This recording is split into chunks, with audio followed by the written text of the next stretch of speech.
Boa noite, meninas. 5 minutinhos e a gente começa, tá?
Vamos lá, gente.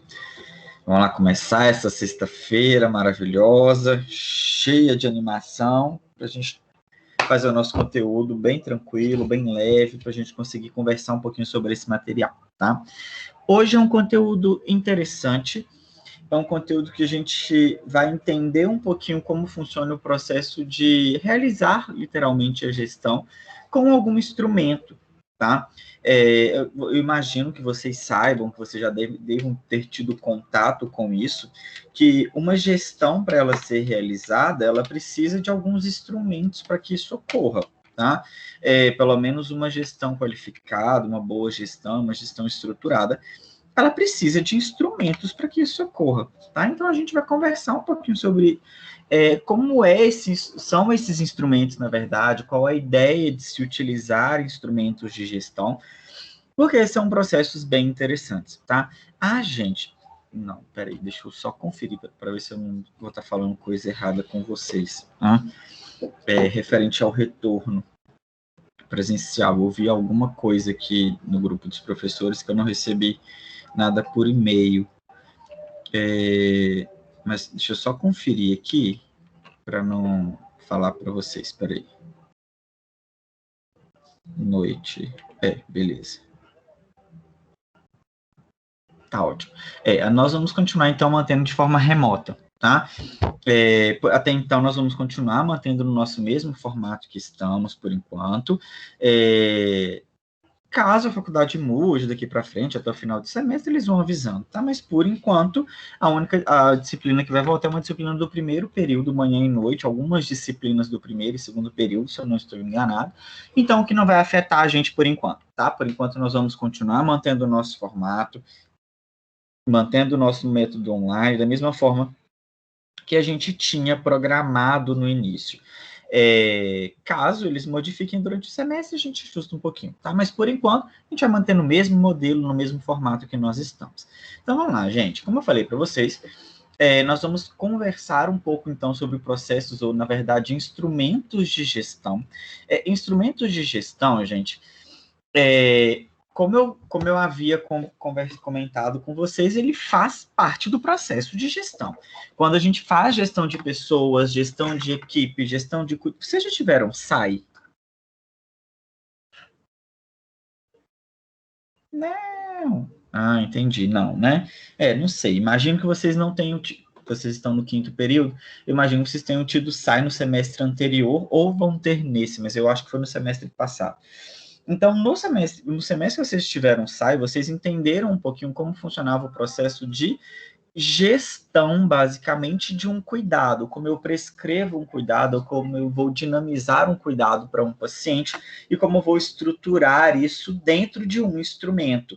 Porque quando a gente pensa em SAI, na verdade, não a SAI, mas o processo de enfermagem especificamente, ele fala especificamente do processo de gestão do cuidado daquele paciente. A sistematização da assistência é um processo mais amplo. Alguns autores tratam SAI, sistematização da assistência de enfermagem, todo o âmbito de estrutura de gestão da enfermagem, tá? Então, quando eu estou falando de POP, PRS, processos estruturados de cuidado, processo de enfermagem, de prescrição, diagnóstico, de intervenções de enfermagem, todos eles são parte de instrumentos, tá? Mas os nossos instrumentos, eles são estruturados em várias formas, vários formatos, mas a gente tem algumas coisas para tentar encaminhar um pouquinho sobre esse processo.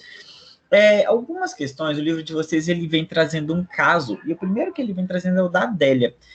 A Adélia, ela foi convidada a assumir a gerência do corpo de enfermagem do hospital, e tem muitos desafios pela frente na busca pela acreditação dessa instituição. A instituição, ela tem enfrentado várias queixas quanto ao atendimento e ao número de adesões ao plano de saúde da instituição vem caindo cada vez mais, comprometendo assim as finanças do hospital. Essa nova função demandará que a Adélia compreenda muito bem a realidade do hospital, mais especificamente em termos de números. Então, um gestor, ele precisa entender o número de leitos, a internação, a rotatividade, reinternação, cirurgia, quantas salas cirúrgicas eu tenho, parto, leitos de recuperação pós-anestésica, qual é a minha mortalidade, a minha taxa de óbito naquele serviço, as infecções respiratórias, leitos isolados, todo o meu fluxo de conhecer o que eu tenho de oferta para a comunidade, ou para os meus pacientes, ou para os meus clientes. Um gestor, ele precisa saber, tá? E esses números, eles serão um alicerce para o planejamento das suas ações com os próximos meses, no processo de gerência de enfermagem. Sempre que você assume um serviço ou você assume uma gestão, você precisa fazer a gestão de um serviço que você... Eu vou terminar a frase e refalo. Você precisa fazer a gestão de um serviço que você conhece, mas não necessariamente, gente, eu preciso trabalhar naquele local há 10 anos para conhecer aquele serviço, tá? Eu posso chegar e assumir uma coordenação hoje de um local? Posso fazer isso não é problema. Qual que vai ser o problema? Porque vou ter que inicialmente fazer a gestão de algo que eu não conheça. Vamos dar um exemplo. Vamos pensar que eu sou enfermeiro da unidade de terapia intensiva adulto.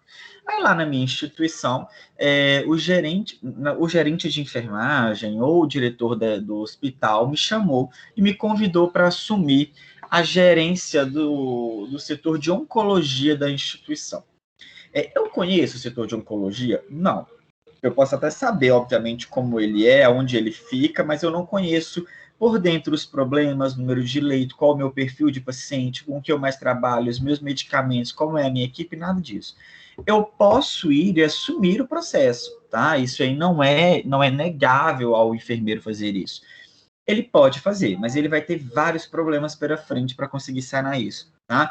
Por quê? Ele vai ter que fazer a sua gestão em um processo de conhecer. Ninguém faz gestão, gente, de algo que não consegue conhecer. Você assume, mas tem que correr atrás daquilo para você conseguir fazer uma gestão adequada. A Adélia também sabe que os profissionais que atuam na instituição reclamam que boa parte do tempo que poderiam ser gastos na assistência é empenhado no preenchimento de um grande número de documentos, formulários, fichas, questionários, escalas. E isso, gente, é um processo que acontece, tá? Diariamente, no nosso dia a dia, no cotidiano do enfermeiro e da equipe de enfermagem, isso aí é uma rotina, tá? E ainda assim, os profissionais também, eles relatam não ter acesso a essas informações quando precisam, pois não sabem onde consegui-las. E isso é um processo muito ruim quando eu não penso, aliás, quando eu não tenho um sistema de informação integrado dentro de uma instituição, tá? Mas a Adélia tem o intuito de mudar a forma como é feita a gestão dessas informações nessa instituição, para que haja informações fidedignas sobre essa assistência e compartilhadas em tempo reais. Mas quais são os principais benefícios de um sistema de informação?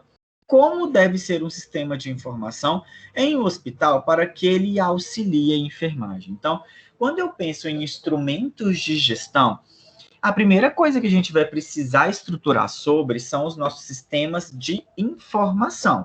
Para a minha equipe trabalhar, ela precisa ter acesso às informações do paciente, tá? E, obviamente, gente, os sistemas de informações, eles vão compreender em um conjunto de métodos organizados que provém informações às organizações, processando os dados e apresentando-os ao responsável pela sua interpretação e otimizando resultados. Um sistema de informação, será que o sistema de informação ele é aplicado somente, por exemplo, em um hospital? Não. Nós temos serviços, na verdade, quando a gente pensa em sistemas de informação, numa linha mais macro, num processo muito grande, o SUS ele trabalha com sistemas de informação em um grau extremamente complexo, tá? Eu imagino que vocês já tenham tido aula de políticas públicas ou aula de Sistema Único de Saúde, basicamente, mas quando a gente estuda Sistema Único de Saúde, a gente precisa estudar uma parte muito chata, que se chama sistema de informação. Os sistemas de informação que o SUS coloca para a gente, eles são em um macro. Por quê? Esse sistema de informação SUS, ele gera informação do país, então é um processo epidemiológico, o que vai ser diferente dentro de uma instituição. Mas a ideia deles é a mesma coisa, onde eu vou organizar os dados daquele paciente, ou daquela comunidade, ou daquele país, e eles vão gerar dados. Então, nós temos lá o SINAM, SINASC, que são o Sistema Nacional de Nascidos Vivos, Sistema Nacional, o SIM, Sistema de Informação de Mortalidade, todos os sistemas que são de doenças específicas, por exemplo, do Hiperdia, que é o sistema específico de informação de hipertensão e diabetes do país. Então, todos esses sistemas, eles também são compreendidos de uma forma macro. Então, quando a gente pensa em um modelo de gestão epidemiológica, por exemplo, como o Ministério da Saúde, mas não somente isso. Nós também vamos empregar esses sistemas dentro de um local pequeno, por exemplo, dentro de um hospital, dentro de uma unidade primária, de uma atenção primária. Independente do local, a gente precisa ter, porque qual que era a ideia dela? Organizar essas informações e eles vão processar os dados. Então, eu preciso ler esses dados, interpretar esses dados, e enquanto uma gestão, obviamente, isso gera impacto para a gente. Mas por quê? Um sistema de informações, ele vai gerar um impacto tão importante assim no processo de trabalho ou com esses usuários? Por uma coisa óbvia, tá? Quando eu estou internado, quando eu tenho um paciente internado, quando eu preciso fazer algum processo, o que a gente precisa, o que vai compreender isso? Eu preciso, primeira coisa, que todo mundo fale a mesma língua, tá? Então, quando eu tenho um processo informado, ou um sistema que vai me gerar informações, por exemplo, não de um paciente, mas de gestão de pessoas, esses dados, eles serão compilados para a gente. Então, essa estrutura de dados, por exemplo, de um paciente, quando eu penso em sistema de informação, por exemplo, um prontuário eletrônico, esse processo de gerar um dado que vai ser compartilhado, qual que é o principal objetivo dele? Que em qualquer lugar da minha instituição eu tenha acesso àqueles dados, ou que aqueles dados de toda a minha instituição, eles possam ser filtrados e gerar indicadores, tá? Os nossos indicadores, gente, eles farão parte do nosso processo de trabalho enquanto gestor o tempo inteiro. Ah, mas eu não quero ser coordenador nunca na minha vida. Eu não quero nunca pegar uma gerência, eu não quero nunca ser gestor. Tudo bem, não é o problema, tá? Se você não tem problema nenhum quanto a isso. Mas enfermeiro precisa saber disso porque ele vai lidar com o indicador o tempo inteiro. Então, você pode até não ser coordenador, mas você é enfermeiro assistencial, os indicadores eles vão bater a sua porta o tempo inteiro. Mas a ideia de um sistema de informações é que a gente tenha compartilhamento desses dados e, obviamente, isso gere uma boa eficácia com o meu paciente. Isso gere uma boa eficácia para a minha equipe, porque essas informações elas gerarão para a gente um processo organizado e estruturado de como atender esse paciente.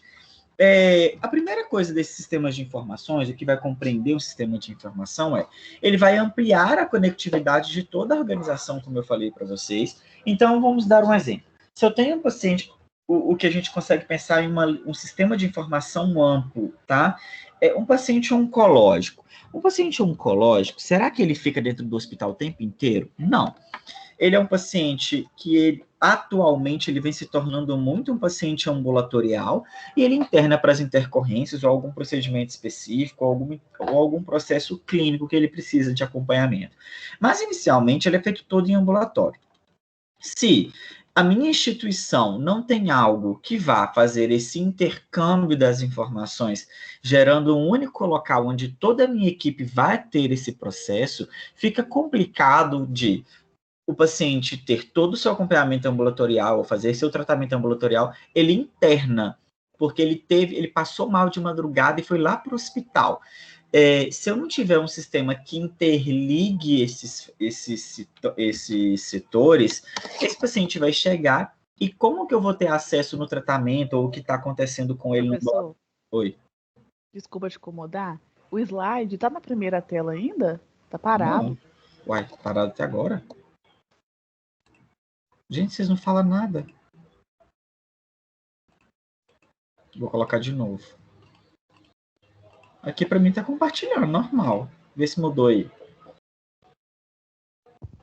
Agora mudou. Vai. Então tá. Mas aqui para mim estava compartilhando normalmente, mas eu já mudei aqui de novo. Tá bom, obrigada. Vamos ver se passa aí. Se não passar, você me fala, tá? Então vamos lá. A ideia do nosso sistema de informação então, é interligar. Então, esse paciente que estava no ambulatório, ele vai conseguir manter todo o seu processo lá na unidade terciária, porque quando ele chega, o meu sistema de informações ele vai gerar essa dinâmica. Além disso, ele desenvolve métodos de comparação e ferramentas visando garantir, por exemplo, a qualidade e a eficiência a partir da redução de custos.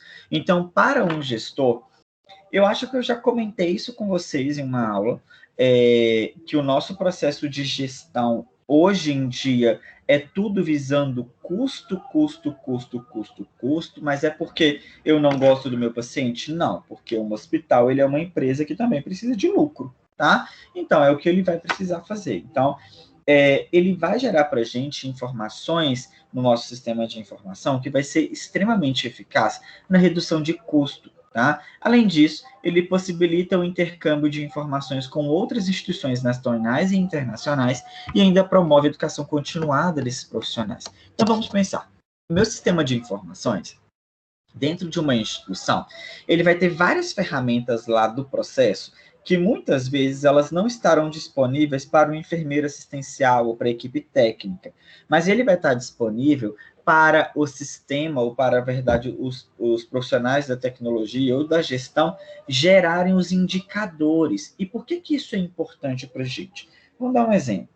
Se eu tenho uma instituição dentro de um CTI, uma terapia intensiva, e eu tenho um sistema de informações que coleta dados referente à taxa de infecção, obviamente junto com o CME, né? O CME que estrutura isso, mas vamos pensar. Que vai gerar para a gente números e indicadores de taxa de infecção, queda do paciente, lesão associada a dispositivo médico, lesão por pressão, qualquer processo.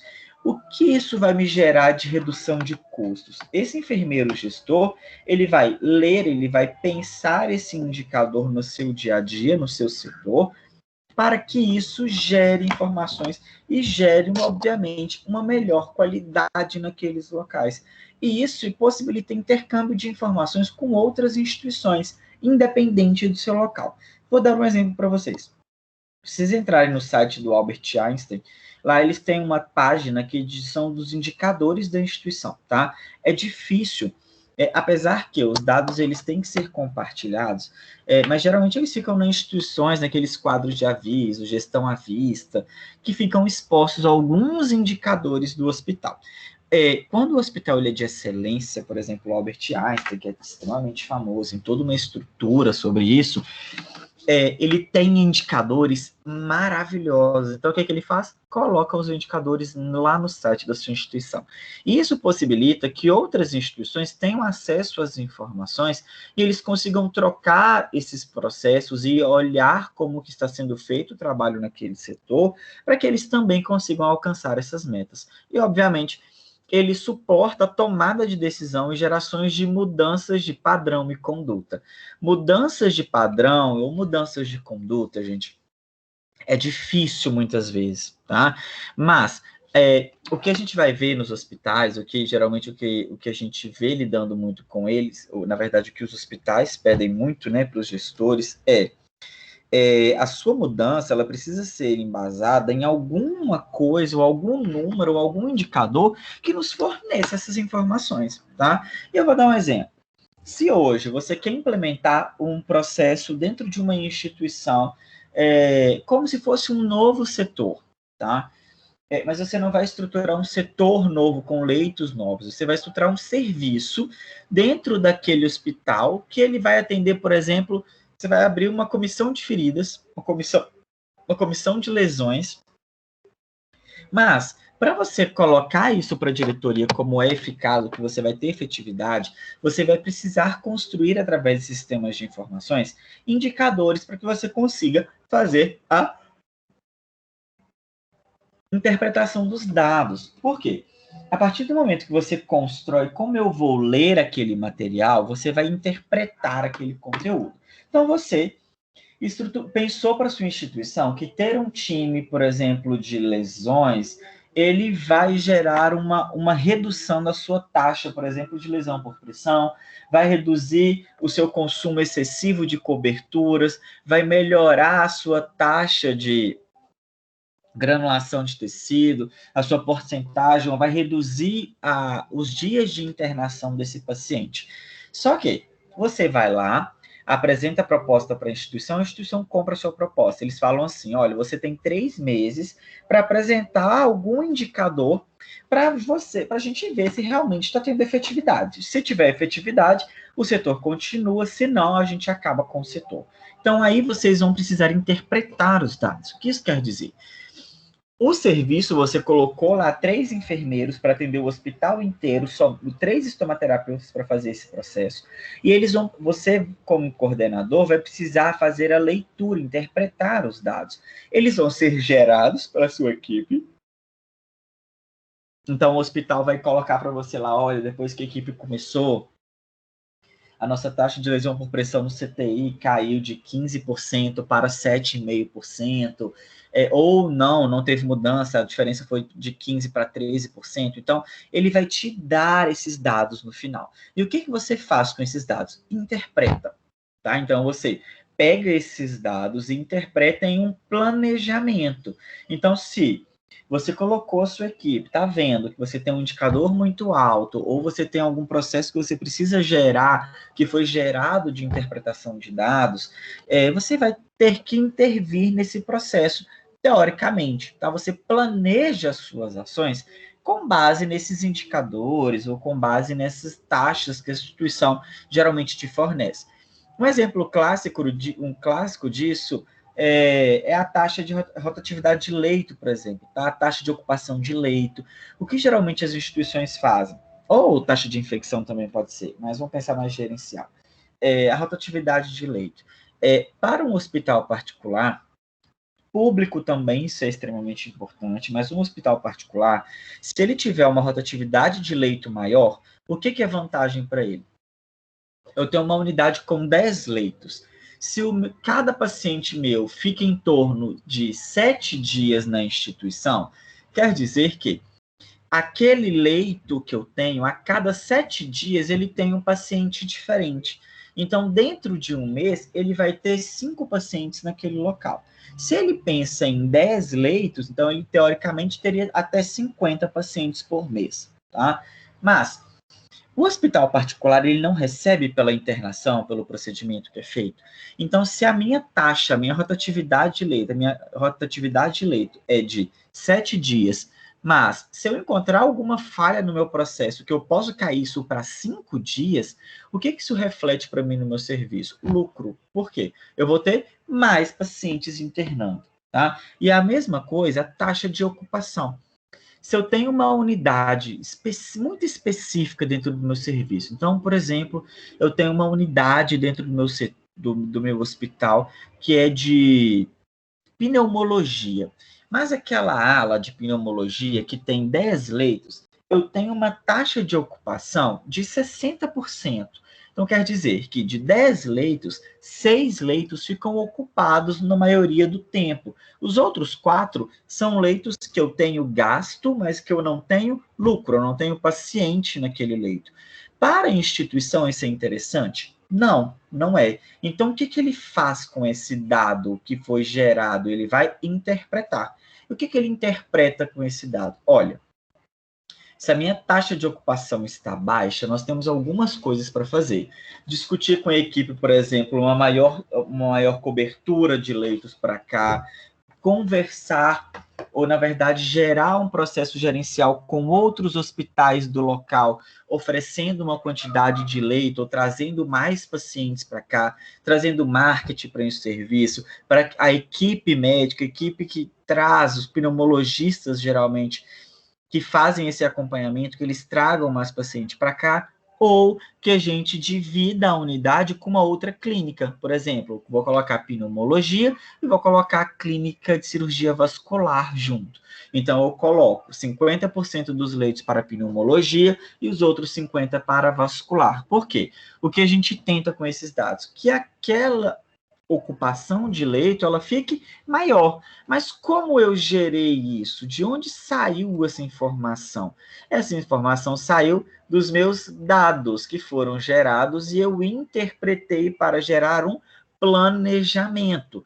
Então, ser gestor, gente, é planejar, basicamente isso, tá? E um planejamento, gente, começou para a gente lá na década de 1960, que surgiu como um método de planejamento criado pelo Centro de Estudos de El de Rosario, basicamente por encomenda da OPAS. Tá? A OPAS, basicamente, o que ela queria? Um planejamento de como estruturar os serviços. E esse planejamento ele foi concebido a partir de 7 fases delimitadas. São elas a fase de diagnóstico, determinação dos objetivos, estabelecimento de prioridades, seleção dos recursos disponíveis, estabelecimento de um plano operacional, o desenvolvimento e o aperfeiçoamento. Essas 7 fases são as fases que compõem um planejamento, teoricamente, tá, gente? Geralmente, as instituições elas vão trabalhar com essas fases, algumas com uma menor quantidade de fases, outras com a mesma quantidade, mas, idealmente, esse planejamento ele vai passar por 7 fases. Por quê?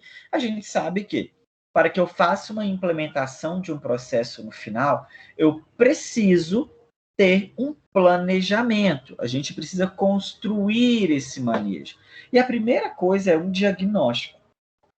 O diagnóstico, gente, basicamente, ele é importante para obter um diagnóstico correto, para que permita elaborar um planejamento coerente. Vocês concordam comigo que não adianta eu planejar alguma coisa sem conhecer? Um exemplo, você planeja uma viagem, correto? Hoje em dia, você consegue ter um diagnóstico daquilo antes de você fazer.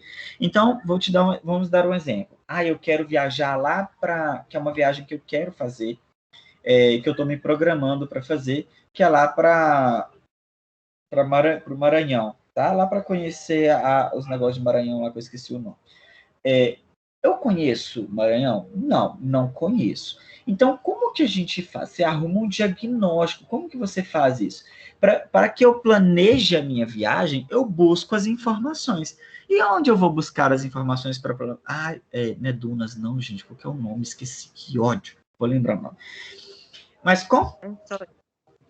isso, obrigado. Lençóis Maranhenses. Eu tô doido para ir lá passear. Oi? Acho que seus slides ainda não estão passando. Gente, é só para você. Tem mais para alguém que não está passando, gente? Eu entrei agora, tá no slide de sistemas de informação. Pode ser alguma coisa. Será que é o Nossa Senhora. Sistema? Deve ser o Teams, né? Como todo semestre ele faz. Já teve semestre que eu não consegui dar aula. Ô, John, mas não tá naquele modo de exibição em tela cheia, não, sabe? Tá minimizado. Não, tá. Não, ele tá. Para mim, aqui, ele tá aparecendo no modo normal. Quando aqui tá aparecendo centralizado e os pequenos na lateral. Pois é, mas quando eu coloco para compartilhar a aula, eu estou compartilhando ela normalmente. O Teams aqui, é tanto que para mim não aparece vocês, ele aparece a tela como se eu estivesse compartilhando normal. Ai, Deus. Tá aparecendo para vocês como aí? Para mim continua aparecendo a tela, agora tá de planejamento, no meio e nas laterais os outros slides, na lateral esquerda. Nossa Senhora. Ai, gente. Tá vendo uma vantagem presencial, que essas coisas não acontecem, né? Peraí, galeria grande, será que aqui? Modo de conferência, o que é isso? Que é isso?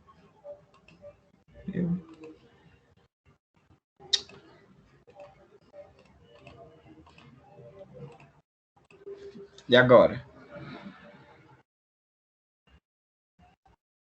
Continua do mesmo jeito.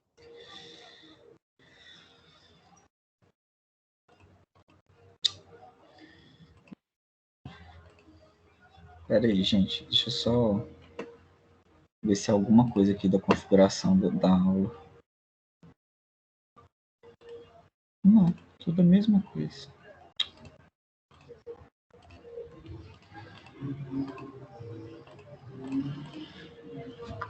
Mudou alguma coisa? Não, continua igual. Tá, então, peraí. Se eu mudo aqui... Não, peraí. Eu vou compartilhar a tela e não vou colocar em telas... Ah, pronto. Agora ele nem acha a aula mais. Deixa eu só abrir a aula de novo, gente, só um minuto. É porque é sexta-feira, gente. Sexta-feira é assim mesmo, tá? O Teams não quer trabalhar mais. Ele estava de férias também, ele não está querendo voltar a trabalhar, mas ele vai voltar sim. Porque eu gosto dessa aula e eu vou dar ela. Gestão, instrumentos.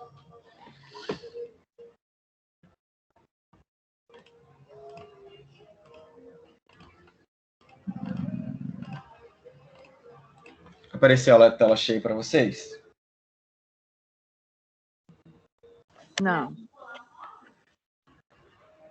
Apareceu... O que está aparecendo aí de aula?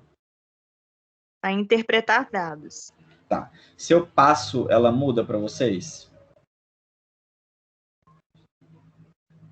Passei para ver. Continua na mesma. Passei, planejamento, não?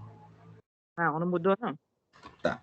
E se eu tirar da tela cheia, muda para vocês? Para mudar. Agora mudou. Planejamento. Tá, então eu vou ter que continuar sem tela cheia. Ah, tá. Peraí, deixa eu ver se eu colocar assim. Ele... Assim muda. Não, assim não. Assim. Assim muda para vocês? Não, não mudou. Continua aparecendo na lateral? Continua. Ah, então a gente vai ter que fazer esse mesmo, gente. Assim muda, né?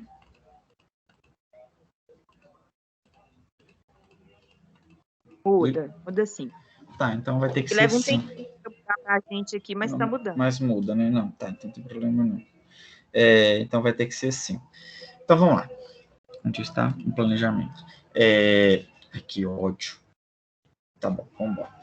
Como eu estava falando para vocês, então, deixa eu só fechar um negócio aqui, gente. Peraí, só um minuto. Não tem lógica isso, esse negócio tem que passar, não tem condições. Esse negócio tá me dando nervoso da aula, assim. Deixa eu só tentar outra coisa aqui.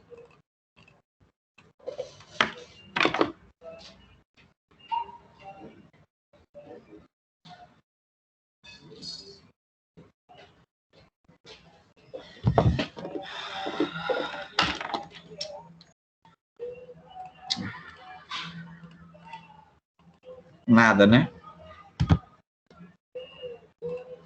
Não, continua aparecendo. Então vai assim mesmo. Que ódio. Saco, esse negócio tão bonito. Tá bom, paciência. Vamos do jeito que tá bom. De trabalho do jeito que dá, né? Então vamos lá. O planejamento, então, gente, a primeira fase do nosso planejamento é fazer o diagnóstico. Como eu estava falando para vocês, uma viagem que eu estou planejando fazer é para os Lençóis Maranhenses. Mas por quê? Eu sei o que eu quero, eu sei que eu quero chegar lá.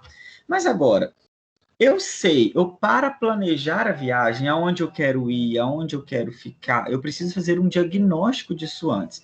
A primeira coisa é, como é a cidade, o que eu tenho para fazer lá, é vantajoso ou não, é viável ou não. Esse diagnóstico eu faço atualmente pela internet, né? Você consegue ter várias informações sobre tudo para gerar o seu manejo. Quando eu penso nesse planejamento dentro de um serviço de saúde, a nossa ideia vai ser muito semelhante. O que isso quer dizer? Eu preciso de um diagnóstico correto do local onde eu vou planejar uma ação. Então, vamos pensar comigo. Como eu falei para vocês, atualmente eu trabalho com processos de implementação de dispositivo vascular em instituições em Minas Gerais, inteiro no Espírito Santo, e em âmbito nacional para uma empresa. Para duas empresas, na verdade. Mas, basicamente, o que acontece? Vamos dar um exemplo. Me ligam de uma instituição lá de São Paulo e eu vou precisar fazer implementações de manejo de catéter lá naquele setor, lá naquele hospital. Eu conheço a realidade do hospital? Não, eu não conheço. Então, como eu vou planejar um foco, um objetivo final? Para que eu faça esse planejamento, eu preciso fazer um diagnóstico antes. O que isso quer dizer? Conhecer o que eu quero. eu só vou conseguir chegar a uma meta final, um objetivo final, a partir do momento que eu tenho esse diagnóstico. Para isso, eu preciso conhecer. Eu preciso saber, se eu estou pensando em catéter, o que eu preciso saber daquela instituição? Qual é o catéter que eles utilizam, o perfil de paciente, qual é a manutenção que eles utilizam, qual que é o gasto mensal que eles têm com o dispositivo, como funciona o processo de padronização, se é por qualidade ou se é por valor, como que é o manejo da equipe de enfermagem, da equipe de cirurgia, como que eu faço todo o meu fluxo junto com a CCH, então taxa de infecção, taxa de obstrução, taxa de perda de dispositivos, quais os dispositivos atrelados naquele manejo. Por quê? A partir do momento que eu gero essa gama de informações, que eu vou conseguir planejar as minhas metas. Isso é meio óbvio. Adianta eu planejar, por exemplo, para uma instituição? Não. A nossa meta aqui é que eu tenha, que todos os meus pacientes usem dispositivo valvulado na ponta, dispositivo sem agulha, para reduzir taxa de infecção e obstrução. A instituição tem um dispositivo? Não. Se ela não tem um dispositivo, como que eu vou planejar isso para o lugar? Tá? Então, eu preciso saber qual que é o meu diagnóstico, que a gente chama muito de diagnóstico situacional. Tá? Vocês vão ouvir muito a gente falando, eu vou comentar isso com vocês também lá na frente sobre diagnóstico situacional, que é, eu faço um diagnóstico da situação atual do hospital ou de um setor. Acabei de assumir a coordenação da pediatria. Nossa, que legal, que muito maravilhoso. Vou assumir a coordenação da pediatria. O que eu preciso fazer? Um diagnóstico situacional. Eu preciso saber, nesse diagnóstico situacional, o processo físico daquele setor e o processo de gestão de pessoas e o meu processo clínico. Eu preciso 3 grandes macros para conseguir entender e planejar o que eu vou fazer com a minha equipe. Por quê? Adianta eu falar, gente, olha, vocês vão todo mundo usar máscara a partir de hoje. Uai, mas a gente já usa. Eu vou passar vergonha, né? Se eu falar isso lá no hospital. Por quê? Eu fiz um diagnóstico errado daquele local. Então, esse diagnóstico, ele é imprescindível que ele ocorra. É a partir dele que eu vou fechar a meta, vou ter o meu alvo lá no final do que eu vou fazer naquele setor. Vocês, da mesma forma, quando vocês começarem a trabalhar em algum serviço, vocês vão começar a fazer o diagnóstico situacional durante o processo de trabalho. Vocês vão saber, olha, a nossa equipe erra isso, a nossa equipe acerta naquilo. Para que a gente consiga reduzir taxa de infecção, eu preciso pensar nisso e nisso, que é o ponto fraco do meu serviço. Então, a gente vai fazer sempre o nosso diagnóstico com base, basicamente, nesse processo que a gente identificou. No processo de enfermagem, gente, lá na sistematização da assistência, essa fase de diagnóstico situacional nossa, ela seria comparada àquela fase onde eu vou buscar as informações, naquela anamnese do meu paciente. Por quê? Quando eu estou fazendo a anamnese, o que eu estou buscando? As informações para gerar o meu diagnóstico. Tá? Aqui, essa fase diagnóstica para a gente do planejamento é a fase onde eu busco as minhas informações naquele setor. E a partir delas, obviamente, eu vou gerar a minha informação lá no final. Aqui, gente, tem um diagrama que ele é bem conhecido, que é o diagrama de causa e efeito. Ele também é conhecido como espinha de peixe, porque ele tem esse formato, que ele parece uma espinha de peixe. E o que ele é importante aqui para gente? Esse diagrama de... Ah, eu não consigo riscar, que ódio. Ele me dá, nesse formato, ele me dá... Vocês estão vendo o meu mouse passando? O mouse dá para ver. Tá, é porque eu não consigo riscar, porque ele não dá o lápis sem não tá caixa de negócio, mas dá para ir. Como que acontece? O que eu busco nessa espinha de peixe? Eu busco, primordialmente, identificar os nós críticos do meu serviço. O que são os nós críticos? Os nós críticos é aquele ponto muito crucial do meu serviço. Se eu estou falando aqui, no caso, do problema de hóspedes insatisfeitos dentro de um hotel, qual que é o meu problema? Os meus hóspedes estão insatisfeitos. Então, aqui eu tenho uma linha, que é uma linha na horizontal, onde é o meu principal problema, que eu estou buscando para identificar. o que eu estou buscando, que é o meu principal problema agora, tá? Então, são os meus hóspedes insatisfeitos. Só que vocês estão vendo que é um problema, é uma informação que gera hóspede insatisfeito? Não. Então, a gente vai buscando dentro daquelas informações que eu coleto no caso no hotel, para gerar isso, tá? Então, aqui, qual é os hóspedes insatisfeitos? Uma boa maioria dele fala referente ao quarto. Então, o meu quarto está aqui. Mas o que ele fala do quarto que ele está insatisfeito? O quarto já está ocupado, fumante, TV quebrada, sem água quente, sem alarme. Então, isso tudo, eles são informações referentes ao quarto, mas do meu problema do hóspede insatisfeito. O diagrama de causa e efeito, ele vem gerando para a gente um processo onde eu vou destrinchar os meus problemas, tá? E aqui, a gente consegue desenhar, isso eu fazia em sala de aula com vocês. Então, dava um caso para cada grupo e vocês iam construir um diagrama de causa e efeito pensando no que poderia ter acontecido. Tá? Então, vamos pensar aqui juntos. Se o meu problema, então aqui, o meu efeito, né? O efeito que eu tive dentro de uma instituição foi taxa de infecção. Vamos pensar fácil, né? Taxa de infecção em sonda vesical de demora, taxa de infecção em dispositivo urinário, tá? Mas o que pode estar gerando esse aumento das taxas de infecções no meu local? Ele pode estar sendo gerado por vários fatores, tá? Só que como eu vou entender esses vários fatores? Através de um processo de esquema. E realmente, gente, desenhar, tá? Então, eu coloco nessas linhas da diagonal os meus nós críticos. Então, eu vou encontrar, olha, as minhas taxas de infecção, elas podem estar, por quê? Eu estou utilizando uma sonda vesical de demora inadequada? Então, pode ser através da sonda vesical de demora? Pode. Pode ser através da técnica que a minha equipe está usando? Pode. Pode ser por uma falha de higiene depois da inserção? Pode. Então, eu vou separando os macros e vou entendendo. Olha, mas por quê? Que sonda é essa que eu estou usando? Está usando a sonda que é uma sonda de borracha, porque é o valor mais barato. Está usando uma sonda muito calibrosa, está usando uma sonda que eu não sei avaliar a técnica correta. Então, eu vou gerando nesse diagrama os efeitos, na verdade, a causa. Quais são as causas que estão gerando o efeito final?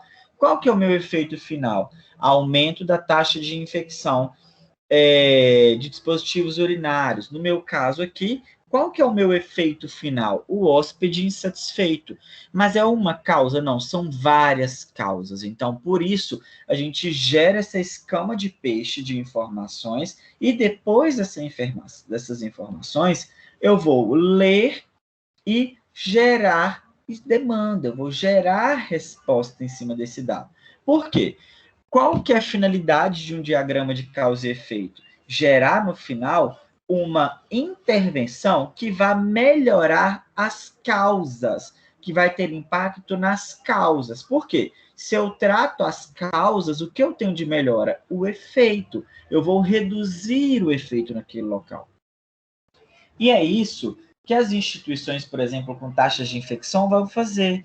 Então, o que elas vão buscar lá? Nossa, mas qual que é o meu efeito? Eu tenho um efeito muito grande aqui, que é perda de acesso venoso central. Então, a gente vai migrando os diagramas de causa e efeito dentro desse serviço e entendendo um pouquinho melhor esse manejo de como está acontecendo. Então, o que é o principal problema? O dispositivo? O meu principal problema é a manutenção? Então, a gente vai buscando essas informações. E para a gente fazer isso, gente, ela faz parte do nosso diagnóstico.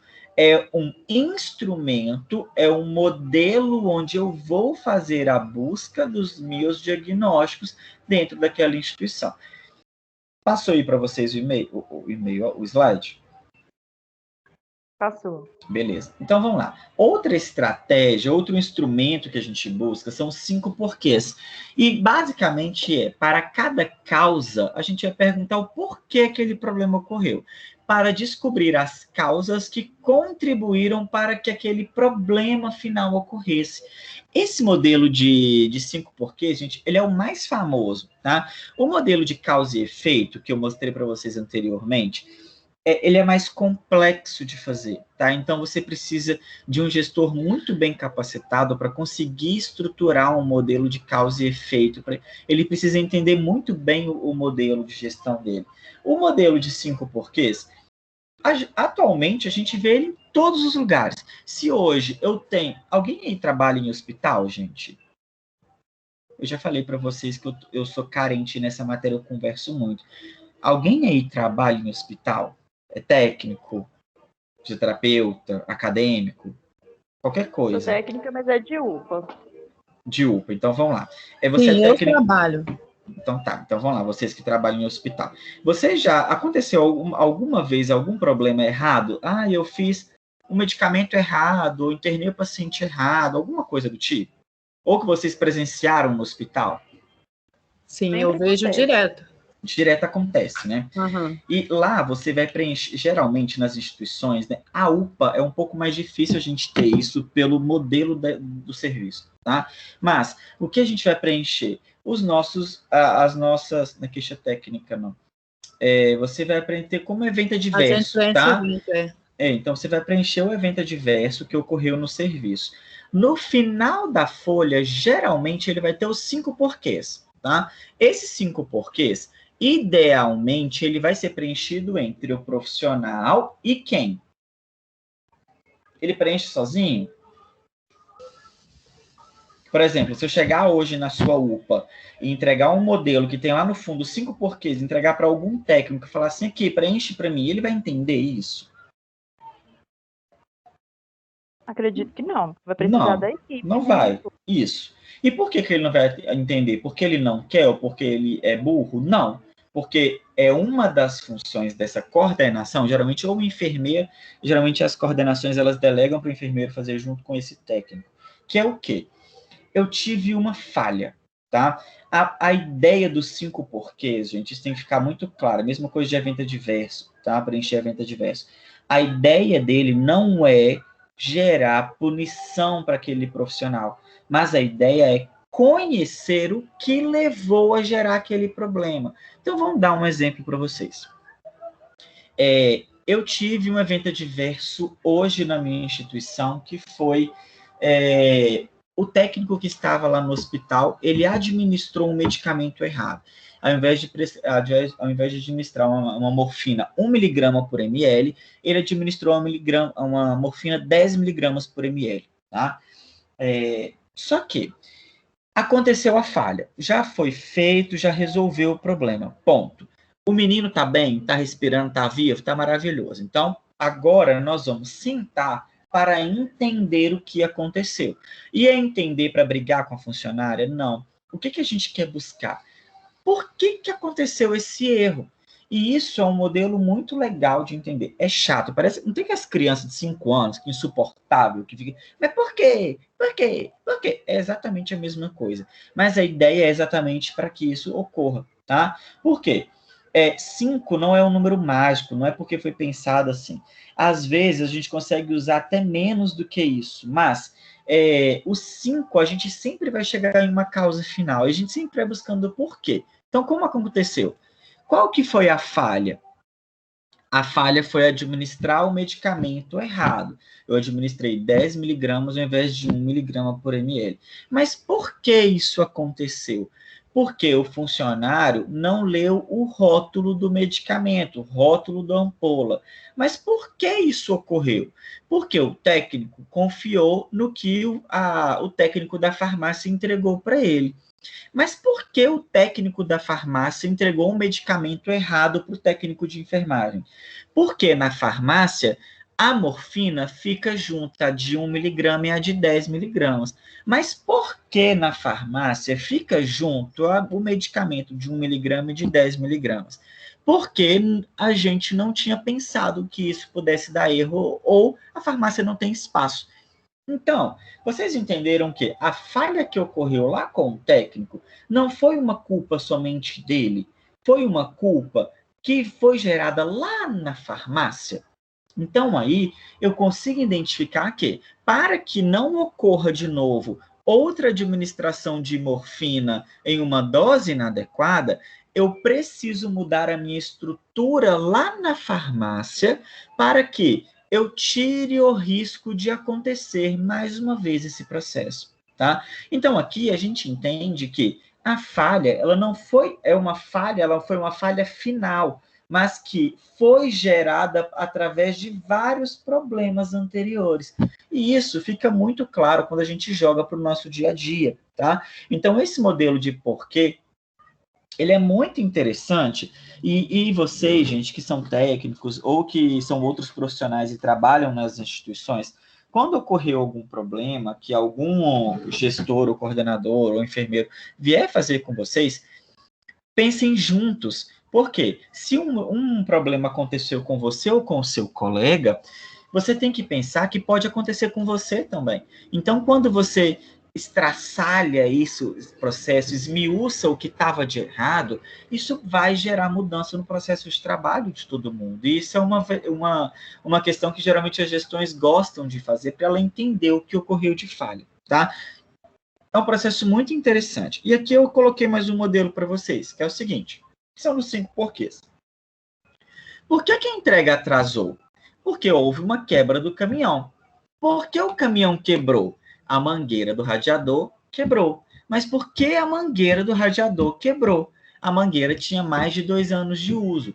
Mas por que a mangueira tinha mais de 2 anos de uso? Estamos atrasados com o programa de manutenção. Mas por que estamos atrasados com a manutenção preventiva? A equipe da manutenção esteve envolvida em um projeto especial que durou mais do que esperado. Então, aqui, a gente consegue, com essa informação, entender o problema e, a partir disso, nós vamos gerar uma resposta nesse manejo. Tá? Por quê? Eu preciso fazer esse processo para entender que a falha no atraso foi através de uma falha na manutenção preventiva. Então, eu preciso voltar à minha equipe a fazer uma manutenção preventiva o mais rápido possível, para que não ocorra de novo atraso no processo de entrega. E isso, gente, a gente vai entender esse processo do problema e a gente vai ter níveis de mudança. Então, a gente vai gerando mudança aos poucos, tá? Então, o nível de entendimento de um problema. Há uma poça de óleo no chão, mas por que há essa poça de óleo? Então, a gente vai gerando mudanças em nível de correspondência. Há uma poça de óleo no chão? Eu sei que tem alguma coisa vazando, mas antes de gerar outro problema, o que eu peço? Peço para trocar o óleo. Então, vai lá e por que a poça do óleo no chão? Porque tem um vazamento. Mas por que está vazando? Porque a junta se estragou facilmente. Então, a gente vai lá trocar a junta. Mas por que a junta estraga fácil? Porque é a pior do mercado.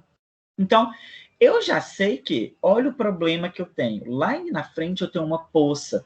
Então, essa poça, ela pode, por exemplo, eu estou perdendo óleo, eu estou perdendo consumo, eu estou perdendo tempo de profissional. Então, isso tudo eu venho atrelando em um modelo de gestão. E até onde eu vou gerar? Eu vou precisar comprar outro processo. Mas por que adquiriu, por exemplo, o pior do mercado? Porque fez um bom negócio com ela. Mas o que é considerado um bom negócio? O negócio, um bom negócio, porque comprar dos setores é avaliado pela economia feita no momento da compra. Então, aqui, o que eu preciso mudar na minha instituição? A política. E isso, para a gente, nas instituições, é muito comum. Muito comum. Um exemplo disso. Você está lá, você é técnico de uma UPA, e lá na UPA você recebeu um gelco, vocês estão trabalhando com um gel, com acesso venoso para acesso venoso periférico, que é muito ruim. O gelco é péssimo, horrível, a qualidade é péssima. O que a gente tem de ruim com isso? Eu vou precisar puncionar meu paciente mais vezes para conseguir um acesso. Então, eu vou aumentar o meu consumo do dispositivo. Gerencialmente falando, isso é ruim. Por quê? O setor de compras da instituição ou do município, o que ele olha? Valor. Se uma empresa hoje chega lá e vende um gelco para ele a 30 centavos e o outro vai vender a 60, qual que ele vai comprar? O de 30 centavos. Aí, quando chega lá, eu estou gastando 7 vezes mais do que eu gastaria pagando 60 centavos em um gel. Então, qual que é a minha vantagem? Pagar mais caro agora na compra, porque eu estou prevenindo um volume excessivo no final. E isso a gente entende muito facilmente, por exemplo, com gaze. Se eu compro uma gaze muito ruim, a gaze não vai fazer a função dela, que é estancar um sangramento, ou fazer secar um local, secar uma lesão, fazer uma compressão, ela não vai gerar esse processo. Então, eu vou precisar ter um consumo muito maior, eu vou aumentar muito o meu consumo daquele produto, mas o compras vai falar assim, nossa, mas eu comprei muito barato, mas eu aumentei 3 vezes mais o meu consumo. Será que foi vantagem? Não. Então, a gente precisa mudar a política da empresa para fazer esse processo. Então, entender um problema, gente, faz parte do processo de diagnóstico desse manejo, tá? É uma fase, gente, crucial. Dentro das fases de intervenção, a fase de planejamento é crucial que você faça ela com efetividade, porque você pode até falhar em planejar ela, tá? Você pode até fazer um planejamento que pode ser ruim, mas o seu planejamento você consegue ajustar ele. E outra coisa, se você faz um diagnóstico situacional muito bom, muito bem feito, o seu planejamento é difícil que ele vai dar errado. Por quê? Você conseguiu encontrar um nó crítico naquela instituição. Mas, depois que a gente fez o nosso diagnóstico, a gente precisa determinar os objetivos. E o objetivo é o que se pretende alcançar em determinado espaço de... O slide passou para vocês, né?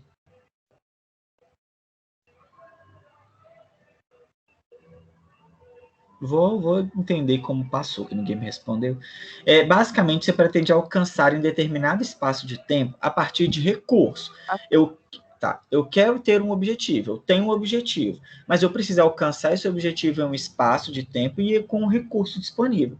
E esses objetivos, eles devem ser escalonados por níveis hierárquicos. Então, vocês vão ver que os planos das instituições, eles colocam lá para a gente plano estratégico, plano tático, e ele coloca lá plano operacional. E o plano operacional, ele vai detalhar o planejamento para chegar em um objetivo.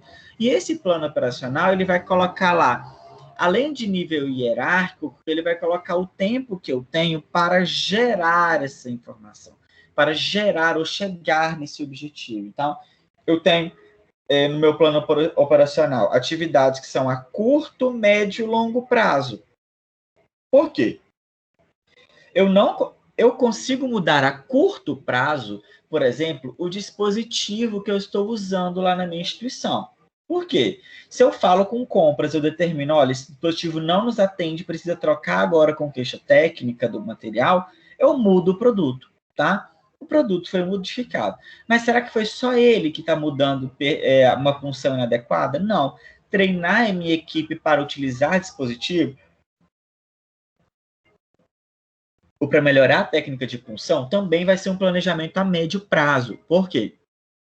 Eu não consigo treinar a minha equipe um treinamento consistente da noite para o dia. Então, eu vou fazer um treinamento prolongado. E a longo prazo, o que eu vou fazer? Efetivizar ou trazer novas tecnologias para a minha instituição, por exemplo, o ultrassom. Então, o meu objetivo final é reduzir as punções inadvertidas ou inadequadas com o meu paciente e eu vou traçar um plano para aquele manejo, tá? Além disso, gente, obviamente, eu preciso estabelecer prioridade. É importante estabelecer prioridade para alcançar um objetivo esperado. Vamos pensar aqui no meu planejamento quando eu penso no diagnóstico de enfermagem, tá? Quando vocês já fizeram SAI, gente? Já. Tá. Se vocês já fizeram SAI, lá vocês aprenderam que vocês fazem uma lista de diagnósticos e dentro daquele diagnóstico você precisa priorizar. Por que você precisa priorizar? Se você tem um paciente que está em um choque anafilático agora lá no CTI, será que as suas intervenções, o seu diagnóstico prioritário é religiosidade prejudicada? Não. O seu diagnóstico prioritário vai ser débito cardíaco diminuído, vai ser hipertermia, vai ser manter o paciente em perfusão periférica adequada. Então, você tem outros diagnósticos que são sua prioridade. Aqui, do mesmo jeito, quando você faz o seu planejamento, você vai estabelecer ações que são prioritárias para alcançar o objetivo. Então, dentro lá do meu problema, que é o catéter que é muito ruim, qual que é o meu objetivo, a minha ação que é prioritária? Conversar com compras e não comprar mais esse material. Essa é a minha intervenção prioritária. E nesse momento, obviamente, vão surgir propostas de diferentes ações, das quais muitas podem ou não ser viáveis, tá?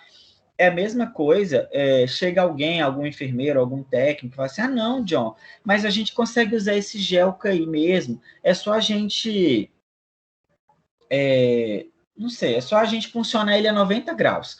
Isso é uma proposta? Não, isso não é uma proposta viável, né? Mas elas podem tentar contribuir para a gente alcançar o objetivo. E para isso, a gente precisa escalonar as nossas prioridades de ação. Todo planejamento operacional de uma instituição, vocês podem encontrar lá gestão à vista, eles vão ter os modelos de gestão.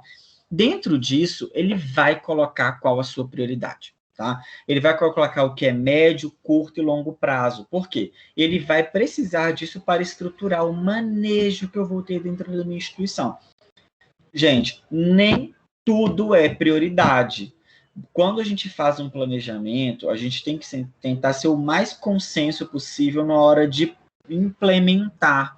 Não adianta, a gente tem que pensar que um gestor, ele não está fazendo isso o tempo inteiro, né? Então, ele precisa ser o mais objetivo possível para conseguir alcançar Ser objetivo para alcançar o objetivo é feio, né? Mas ele precisa ser o mais específico possível para alcançar o objetivo de uma maneira mais rápida e sem gastar tanto recurso, sim. E é o que a gente espera nesse nosso dia a dia, tá? E falando em recurso, gente, eu preciso selecionar recurso disponível. Então, diz respeito àquela seleção de recurso material, recurso físico, financeiro e humano. Vamos voltar lá naquele caso que eu contei com vocês, como eu vou construir uma equipe nova. Vou falar um caso que eu vivi, tá? Que foi, uma vez eu trabalhava em uma instituição e a gerente perguntou se eu poderia auxiliar e construir um atendimento de sepse pediátrica, tá? Eu chamaria Código Azul. Se eu poderia estruturar junto com a equipe, pensar primeiro, planejar isso, para que a gente apresentasse a equipe e fosse fazendo os ajustes necessários junto com a equipe médica, gestores e coordenadores. Vamos lá. Estruturei. Como eu estruturei isso? Com base exatamente nessas 7 etapas de um planejamento de estrutura. A primeira coisa foi fazer um diagnóstico daquele local, então identificar qual era o perfil dos pacientes que era atendido naquele serviço, qual que era a média de atendimento de urgência, o que eu esperava naquele setor. Depois a gente foi implementar e pensar os objetivos que nós queríamos naquele serviço. Então, meu objetivo era esse do código. E depois disso eu fui pensar os recursos. Por quê? Adianta eu virar para a instituição e falar assim, não, mas os recursos que eu quero aqui para essa instituição, para atender essa criança, esse paciente pediátrico em choque séptico, eu quero um enfermeiro 24 horas, 2 enfermeiros, né? Um enfermeiro de 1 noite, de plantão especificamente para fazer rastreabilidade. Isso é viável? Não. Eu vou ter esse recurso disponível? Não. Mas o que eu consigo fazer? Pensar uma implementação com base no que eu já tenho de recurso. Olha, eu vou precisar de recurso físico. Não, eu preciso aqui de uma sala para esse enfermeiro. Não, isso não vai acontecer. Então, a gente tem que pensar o quê? Eu vou fazer uma seleção de recurso disponível e viável para que ocorra, tá? Esses recursos, eles têm que ser otimizados. Nenhum hospital, gente, na verdade, nenhum gestor, ele vai te falar, olha, você pode fazer o que você quiser com esse recurso que eu te dou. Você tem recurso livre, isso não existe, tá? Você vai precisar otimizar. E o que isso quer dizer? Você vai agrupá-lo, redistribuí-lo, assim como as tarefas de cada indivíduo e as satisfações ao mesmo ao realizá-las. Então, eu vou saber o que eu tenho de recursos, meus objetivos, e eu preciso otimizar isso a todo custo.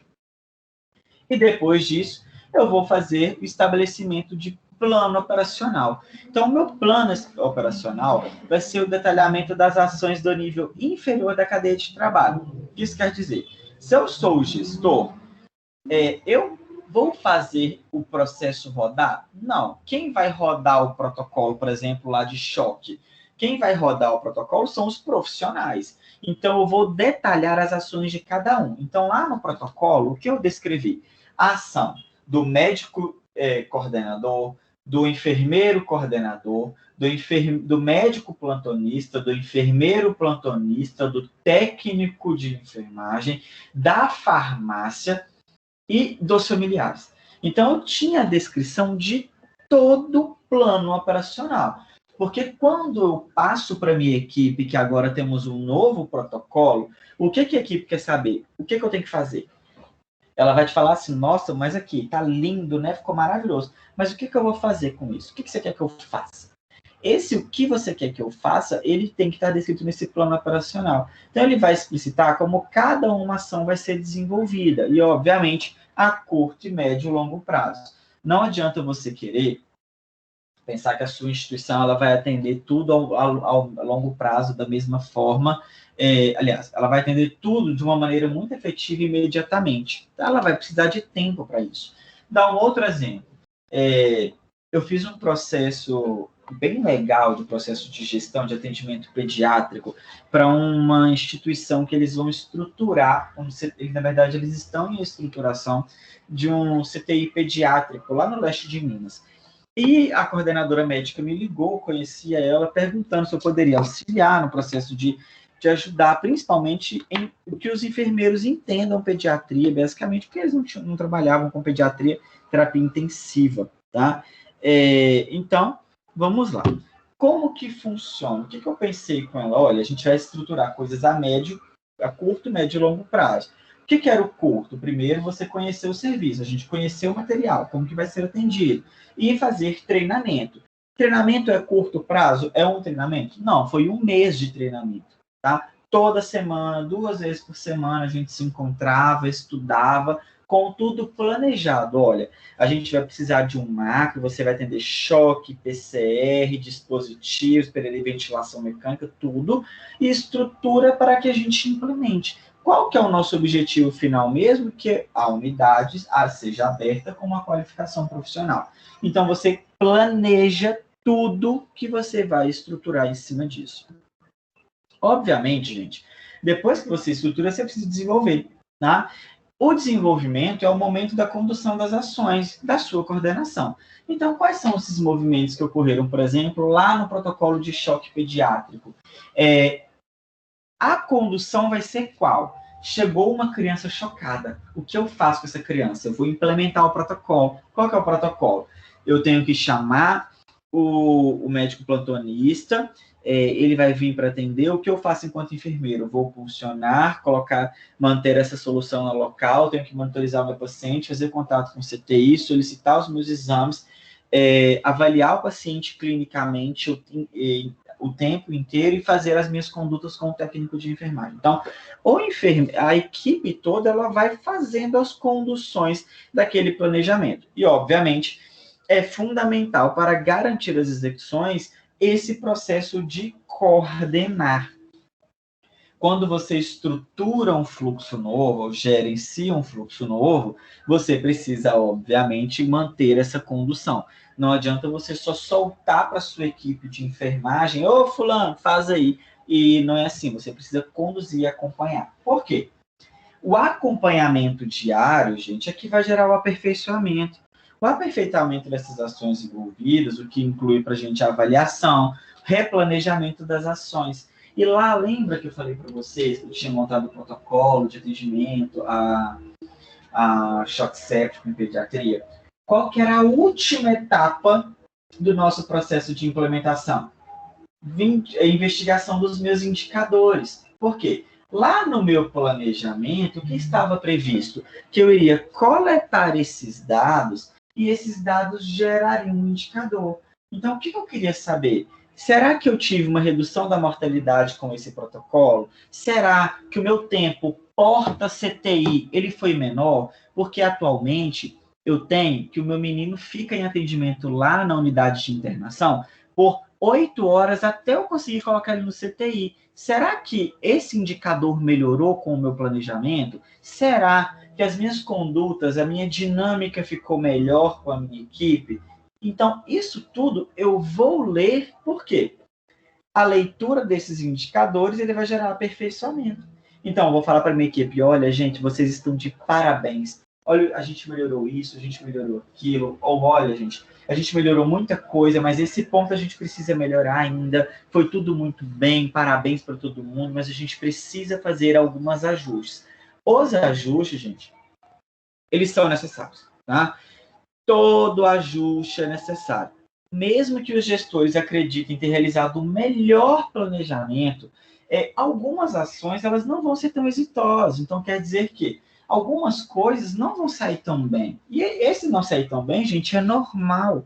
Nada que você faça enquanto gestor ou que você planeja vai sair 100%. Tá? E isso é uma questão importante para a gente pensar, por quê? Para quando você assumir uma coordenação, você não precisa assumir coordenação e fazer terapia 2 vezes por semana. Por quê? Não é tudo que você planeja que vai dar certo, mas uma parte daquele processo ele vai dar certo. Então, a gente tem que, obviamente, nessa avaliação que é feita continuamente, entender os pontos fortes e os pontos fracos do nosso processo do planejamento. E isso vai acontecer também quando a gente planeja o cuidado para o nosso paciente lá em SAI. Eu faço as minhas intervenções, eu prescrevo as minhas intervenções, mas, por exemplo, se eu tenho uma lesão por pressão associada, uma lesão por pressão no meu paciente, em região sacral, grau 3, e eu preciso tirar tecido necrosado.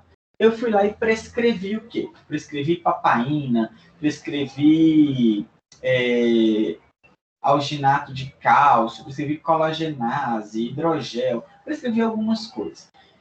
Se eu coloquei nessa lesão, é uma lesão que eu tenho uma placa de necrose coagulativa. Se eu coloquei por cima hidrocoloide, quando der 5 dias eu for retirar essa placa de hidrocoloide, o que vai estar lá embaixo dessa lesão? A mesma coisa, não vai ter mudado muita coisa não. Por quê? Essa placa foi boa? Não.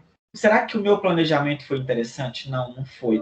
Então, aqui eu preciso mudar as minhas intervenções e aperfeiçoá-las. Mas eu posso ter colocado, por exemplo, colagenase, posso ter colocado hidrogel. E quando eu fui retirar em 3 dias a colagenase antes, né? Colagenase, teoricamente, de 8 em 8 ou de 12 em 12, mas os pais fazem de 12 em 12. Quando eu vou lá trocar, eu vi, nossa, está melhorando. Então, quer dizer o quê? As minhas intervenções estão tendo efeito. Mas vai chegar um momento que eu preciso mudar as minhas intervenções. Por isso, o nosso planejamento e a nossa avaliação ela é contínua do nosso processo. E aqui, gente, esse modelo é bem interessante do planejamento, que é, primeiro, eu planejo, faço, eu estudo, eu refaço aqui, então eu estudo aquele processo, avalio e planejo. Então, é um processo contínuo, ele é sequencial. Então, a mudança nem sempre ela vai resultar em melhoria, e a melhoria ela requer mudança. Então, mudar alguma coisa é bem diferente de melhorar alguma coisa. Tá? Eu posso mudar um fluxo na minha instituição, por exemplo, eu posso mudar que os técnicos de enfermagem agora no hospital, eles vão pegar o plantão 6h30 da manhã, todo mundo, tá? Mas essa mudança, será que vai gerar uma melhoria? Não. Quando eu vi em um mês, não ajudou melhoria nenhuma. Eu não tive melhora na passagem de plantão, eu não tive melhora na cobertura durante a troca dos plantões, eu não tive mudança de nada disso. Então, será que essa melhoria, aliás, essa mudança gerou melhoria no hospital? Não. Mas para melhorar, por exemplo, a passagem de plantão, eu preciso de mudança. E como que vai ser? Vai ser uma passagem de plantão em conjunto? Enfermeiro e técnico, todo mundo junto? Tem algumas instituições que trabalham assim. Passagem de plantão é feita em conjunto. O técnico passa o plantão, por exemplo, em uma sala de reuniões, junta todo mundo, em 10 minutos a gente vai passar plantão. Técnico do A vai falar, olha, o paciente do 1 está assim, assim, assado, o paciente do 2 está assim, assim, assado, 3 está assim, assim, assado, 4 está assim, 5 está assim. Todos que estavam de plantão passam o plantão. O enfermeiro, os 2 enfermeiros, tanto que vai pegar o plantão que vai passar, estão juntos. Terminou, o enfermeiro que está de plantão à tarde fala os leitos que aquele paciente, que os técnicos estão, e acabou o problema. Passa todo mundo plantão junto. Mas, será que isso vai gerar? Então, a mudança e a melhoria, eles são papéis que a gente precisa avaliar no nosso contexto geral. Além disso, gente, o planejamento estratégico situacional, obviamente, ele vai se dividir em algumas formas, tá? Tanto explicativo, ele pode ser somente um plano estratégico explicativo para explicar a demanda, o processo situacional daquela unidade. Ele pode ser normativo para realizar uma normativa de como vai ocorrer a partir daqui para frente. Ele pode ser estratégico, que isso quer dizer eu vou gerar uma maneira estratégica para gerar aquilo, e ele vai ser tático operacional. Então, dentro de um plano estratégico, eu preciso explicar o modelo, eu preciso normatizar, eu preciso gerar uma estratégia e ser tático operacional. Parece que o que eu estou falando, gente, é muito livro, né? Cabeceira de livro, isso não existe em lugar nenhum, mas isso existe em qualquer instituição que vocês estejam, tá? Se você está, por exemplo, na UPA, né? Dentro de uma UPA, você tem um modelo estratégico situacional. Qual que é o modelo? Se o meu paciente chega, a primeira coisa que ele vai fazer é uma triagem. O que uma triagem está fazendo? Eu estou planejando como eu vou atender o meu paciente, a demanda da minha instituição, da minha comunidade. Então, eu sei que o meu paciente vermelho e laranja, ele tem um fluxo normatizado que ele é diferente do paciente verde. E como eu sei disso? Porque está escrito no plano estratégico da instituição. E está escrito o que cada um deles vai fazer dentro desse processo. O nosso explicativo, então, consiste na etapa de esclarecimento da realidade por meio de apresentar o problema. Então, o plano estratégico é colocar o dedo na ferida, tá, gente? É chegar lá e falar, olha, é aqui que está o erro, isso aí a gente não tem como correr dele, e ele vai ser identificado pelo ator social, assinalado com o que causa e como ele ocorre. Neste momento, é possível elencar diversas hipóteses, então, é um modelo explicativo que a gente usa muito aquele diagrama de causa e efeito, então a gente destrincha todo do problema, e obviamente, para quê? Eu quero encontrar nó crítico. O que são os nós críticos, gente? São os pontos aonde eu tenho um grande problema, um grande gargalo para resolver. E se eu desato esse nó, se eu melhoro, se eu transformo esse nó, eu tenho mudança nos meus fluxos de uma forma muito intensa. Tá? Outro processo e outro fluxo vai ser normativo. Então, ele é realizado em projeção dos cenários futuros para cada problema identificado e distinguindo as melhores possibilidades que podem ocorrer após as ações e, obviamente, que haja uma manutenção dessa situação e piores possibilidades. Então, variáveis de piso, quando a projeção apresenta possibilidades de piora na situação com aplicações, com determinadas aplicações. Então, eu tenho que prever tudo no processo normativo, eu tenho que prever, projetar todos os cenários possíveis. E o estratégico?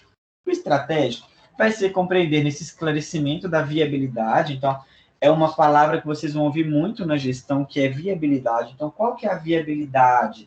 Qual que é a viabilidade? Qual que é a viabilidade de comprar esse catéter? Qual a viabilidade de utilizar esse dispositivo? Qual a viabilidade de contratar mais profissionais? Isso tudo é um manejo estratégico, tá? Principalmente do tipo de controle cada um detém dos recursos necessários durante a elaboração.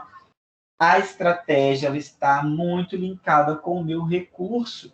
Eu preciso entender o meu recurso. Não adianta eu virar e falar, olha, vou fazer um planejamento estratégico para reduzir em 100% as minhas lesões por pressão. E o que eu preciso para fazer isso? Comprar uma cama automatizada que roda o paciente. Eu preciso ter um técnico de enfermagem para cada 2 pacientes e mais um enfermeiro para cada 3 pacientes dentro de uma terapia intensiva. Usar as melhores coberturas. Nossa, mas isso vai me dar um custo. Então, eu tenho que pensar todo o meu processo, porque eu vou gerar, obviamente, o conhecimento sobre esse gerenciamento dos manejos, gerenciamento de conflito, negociação, e, obviamente, a gente vai falar sobre isso daqui e posteriormente. E o tático operacional, que diz respeito à implementação, propriamente dito. Como eu vou implementar? Eu vou implementar tudo de uma vez, eu vou mudar aos poucos. Vamos lá no modelo que eu falei para vocês, quando eu estruturei o fluxo de código azul para atendimento pediátrico. Então, como eu planejo? Eu vou fazer intervenção toda de uma vez? Não, eu vou intervir aos poucos. Olha, gente, chegou um paciente chocado, então vamos começar a atender assim, vamos começar a atender daquele jeito, a gente vai implementando os protocolos aos poucos, a gente não consegue intervir nada, gente, de uma vez só. E isso eu acho que é muito claro, até para a gente dentro de casa, tá? Vamos colocar, eu não tenho menino, né? Mas para quem tem menino dentro de casa, adianta você falar assim, a partir de hoje, todo mundo que tomou alguma coisa, tomou leite, tomou café, tem que lavar o copo e guardar. Você fala isso hoje. Amanhã o que vai acontecer? Seu menino de 7 anos vai lá, toma leite, deixa lá na sala. Aí você vai lá, pega, briga com ele e fala, o que a gente combinou? Que você vai lavar. Você pega, vai lá e lava. É 100% que vai dar certo? Não. O que você vai fazer? Todos os dias. Um dia seu menino vai lavar, outro dia ele vai deixar no meio da sala, outro dia ele põe dentro da pia. Então você vai ajustando, por quê? Todo mundo tem que ter esse modelo tático operacional muito bem na linha, tá? Muito bem descrito, muito bem estruturado para gerar esse processo. Então vamos lá para a nossa situação problema. A Adélia quer desenvolver um plano de ações para a implementação de um novo sistema. Então, lá, lembra que ela falou que ela tinha um problema enorme com o processo de contorno e de informação dos pacientes? Para tanto, ela deseja utilizar o planejamento estratégico situacional. Ela ouviu falar sobre um método de planejamento, porém nunca utilizou. Então, quais são as etapas que ela vai fazer? Ela vai precisar implementar as etapas que a gente conversou, que são as 7 etapas. Primeiro, eu tenho que fazer o meu diagnóstico situacional, eu tenho que entender esse planejamento, depois entender o que eu tenho de histórico, entender as minhas causas e efeitos, planejar, olhar, identificar os meus recursos, fazer o meu procedimento tático e fazer a avaliação final, tá? Eu separei aqui, gente, peraí, deixa eu só tirar aqui, pronto. Eu separei aqui, eu vou mostrar para vocês, dois fluxos de instrumentos, que são instrumentos que a gente lida no nosso dia a dia, que são construídos por enfermeiros e que vocês vão lidar com eles, tá? O que são eles? Eles são instrumentos que os enfermeiros... Tá vendo? Vocês estão vendo aí? Um apêndice? Sim. Beleza. Então, o que acontece? Esse checklist que todas as instituições têm, eles são construídos como modelos operacionais. Por quê? Eu identifiquei vários problemas com as equipes, então eu preciso construir esses indicadores, aliás, construir esses checklists como um modelo estratégico para prevenir que eu passe catéter errado, que eu não faça a asepsia correta, que eu coloque um catéter adequado para aquele paciente. Então, a gente faz várias informações. Esses instrumentos, gente, eles são construídos para que os coordenadores depois gerem informações. Então, como que tá? Então, aqui a gente tem checklist de inserção de catéter venoso central, por exemplo. Então, aqui, padronização de inserção de catéter venoso e checklist de segurança. O que está descrito? A padronização na inserção. Então, estamos falando de um processo padronizado na inserção. Então, data, local, hora de início, tipo de catéter, quantidade de lúmens do catéter, sítio de inserção, o motivo da inserção e o responsável pelo procedimento e o assistente nesse procedimento, tá?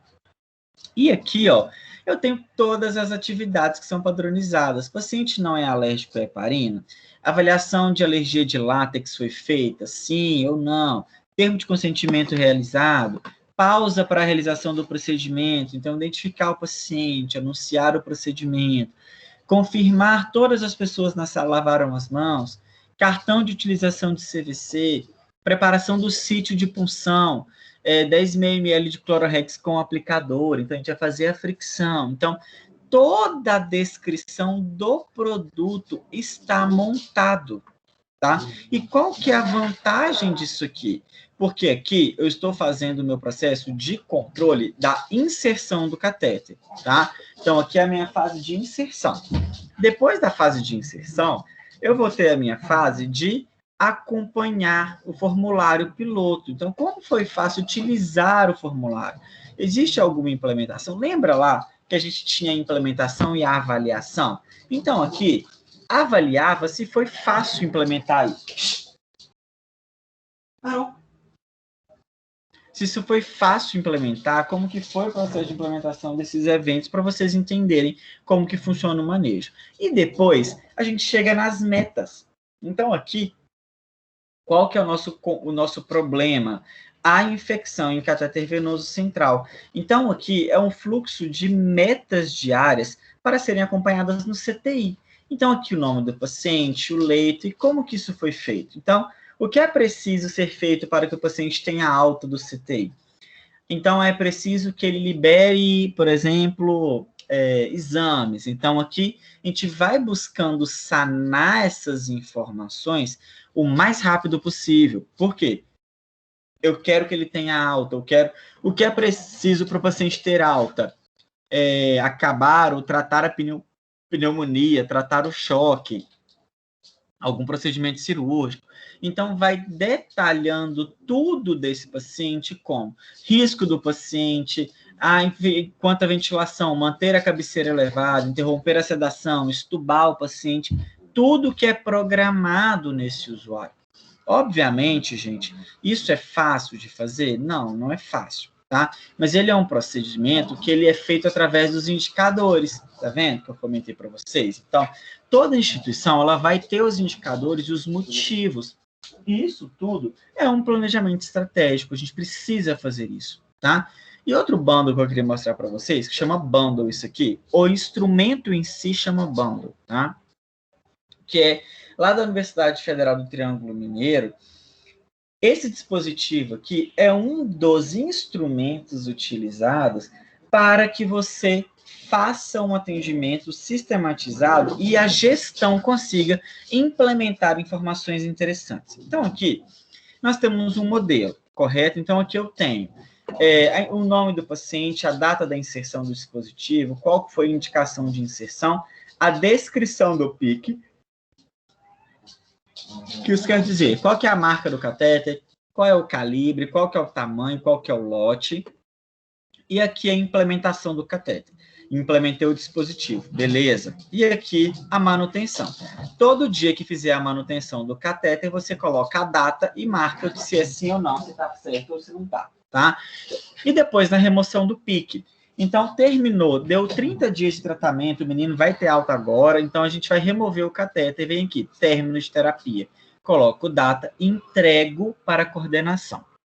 Geralmente, a coordenação tem alguém, ou ela mesma faz, ou algum setor, por exemplo, de segurança do paciente, faz a compilação dos dados. O que ele faz? Olha, a sua equipe teve muita perda, removeu o catéter por obstrução.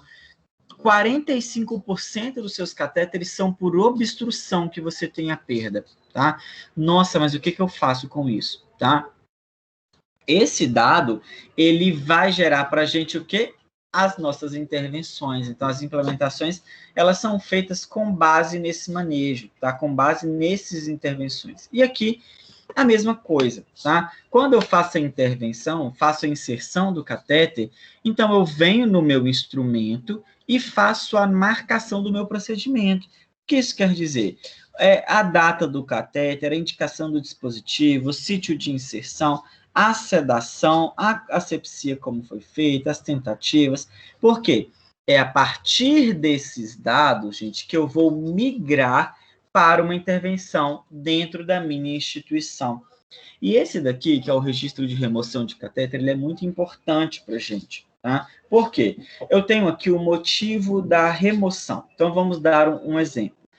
Se eu estou falando de catéter PIC, vocês não tiveram aula ainda de dispositivos, vocês não conhecem sobre os dispositivos, mas um catéter PIC é um catéter central, é um catéter que a ponta dele fica lá em junção cavo-atrial, anatomia vocês tiverem, então vocês sabem onde fica a junção cavo-atrial. E esse catéter eu passo em uma veia periférica, então eu passo na mão, na perna, região cefálica, jugular, depende do paciente, da indicação, de vários fatores. Mas enfim, esse catéter, ele pode durar, o ideal é, se eu passo hoje, quando eu vou tirar esse catéter? Quando terminou a minha infusão. Uai, meu paciente já não precisa mais de um catéter central, então eu vou tirar o catéter. Mas ele pode ocorrer por algumas outras coisas. Ele pode ocorrer, por exemplo, por obstrução, pode ocorrer por perda acidental, por suspeita de infecção e por rompimento. Quando esse coordenador pega esses dados de remoção de catéter e vai ler, e vai gerar os indicadores e entender, e lá ele está vendo o quê? Eu estou tendo muito rompimento de catéter, ou estou tendo muita infecção de catéter.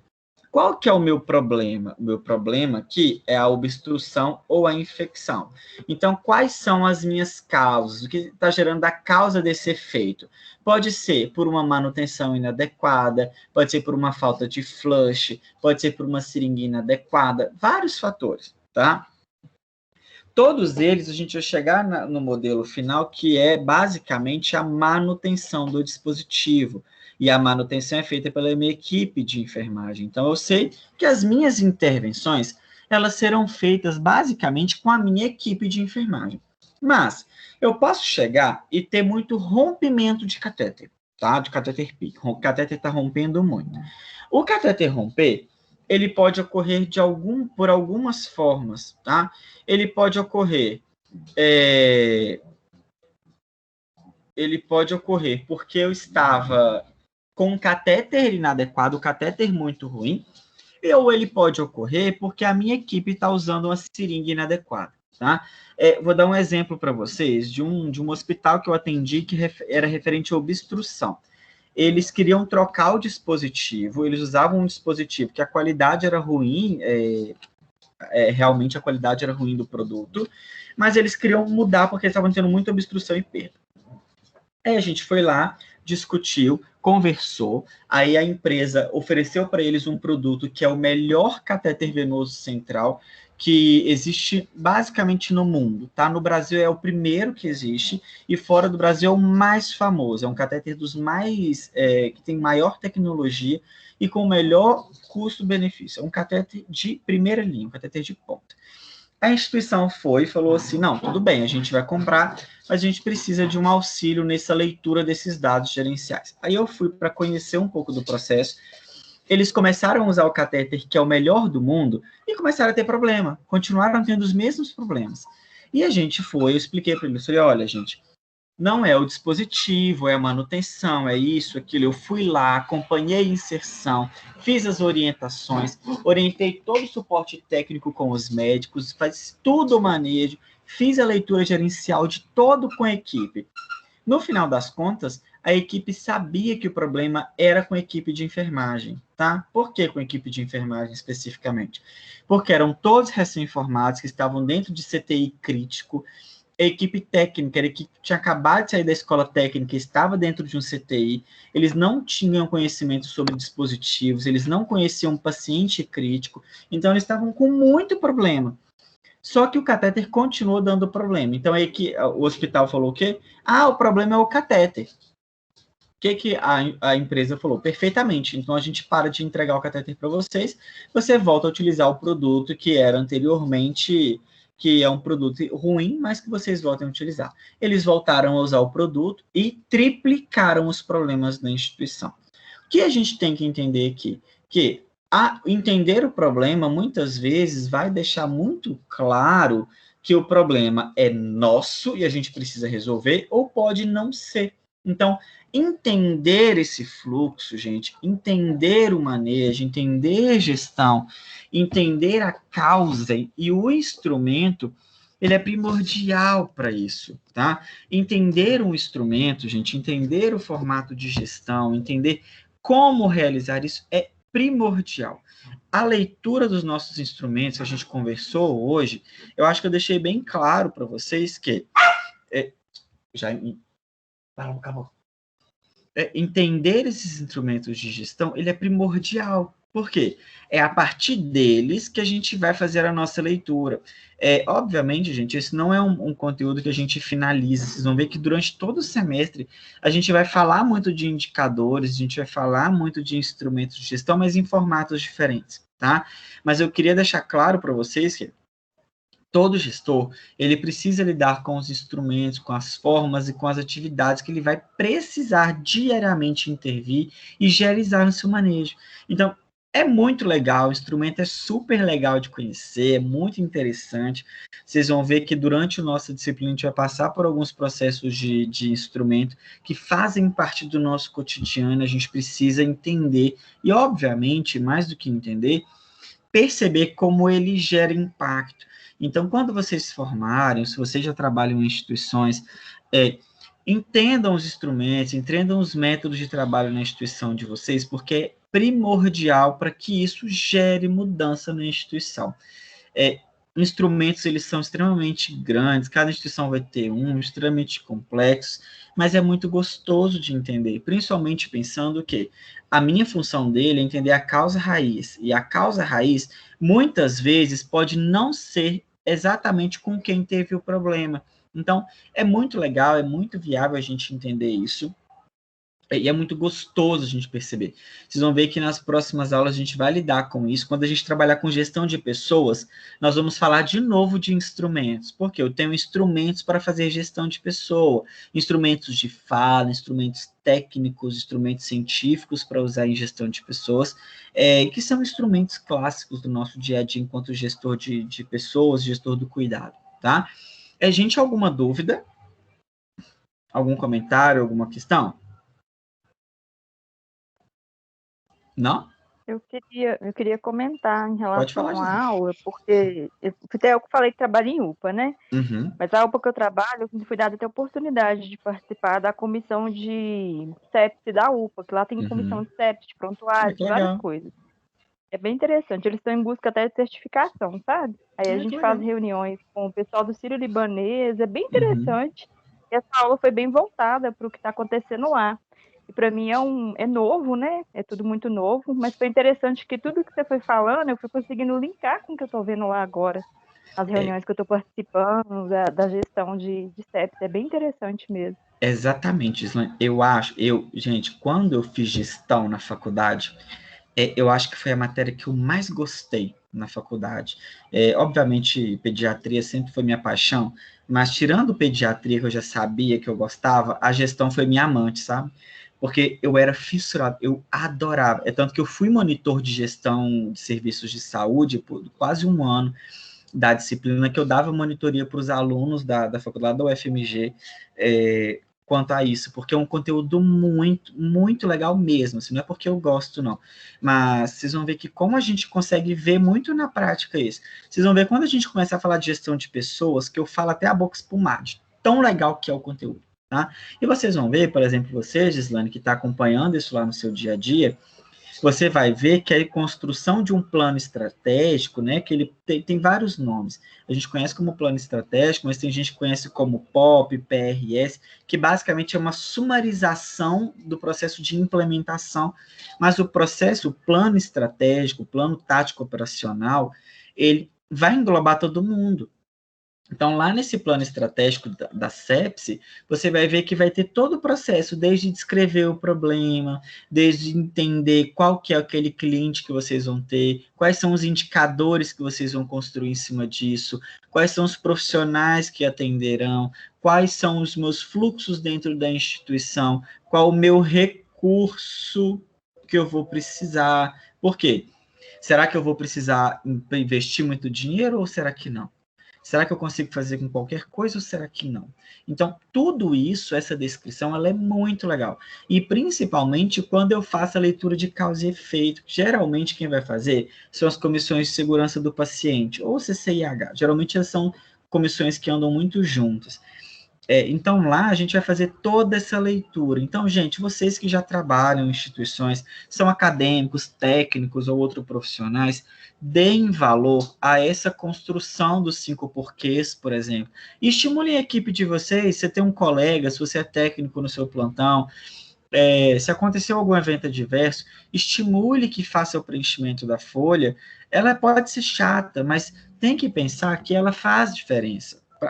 Obviamente, ela vai fazer diferença para aquele gestor que presta, né?